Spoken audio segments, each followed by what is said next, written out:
तुम्ही डॉक्टरांच्या सल्ल्याशिवाय गोळी अर्धी तोडून घेता का? असं असेल तर हे कधीकधी असुरक्षित असू शकतं. यामागची कारणे म्हणजे एकतर काही गोळ्यांवरती कोटिंग केलेलं असतं, ज्यामुळे जे पोटातील ॲसिड्स असतात त्यापासून ह्या गोळीचं संरक्षण होतं. आणि दुसरं म्हणजे ही गोळी इंटेस्टाईनमध्ये डायरेक्ट ॲब्सॉर्ब होण्यासाठी ही कोटिंग केलं जातं. दुसरं म्हणजे काही गोळ्या ज्या आहेत त्या मॉडिफाय रिलीज प्रकारच्या बनवलेल्या असतात, ज्यामध्ये जो त्यातला ड्रग असतो तो हळूहळू रिलीज होत असतो आपल्या बॉडीमध्ये. जर का तुम्ही गोळी अर्धी तोडून घेतली तर हा ड्रग जो आहे तो एकाच टायमिंगला आपल्या बॉडीमध्ये ॲब्सॉर्ब होणार आहे आणि ज्याचे हॅझार्डस इफेक्ट होऊ शकतात.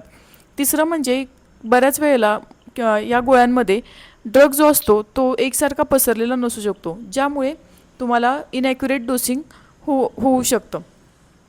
तर या कारणांमुळे तुम्ही अर्धी गोळी शक्यतो स्वतःहून तोडून घेणं टाळू शकता.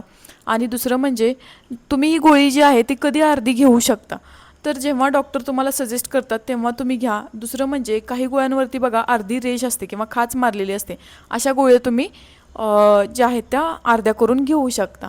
आणखी फॅक्ट जाणून घेण्यासाठी आपल्या चॅनलला सबस्क्राईब करा.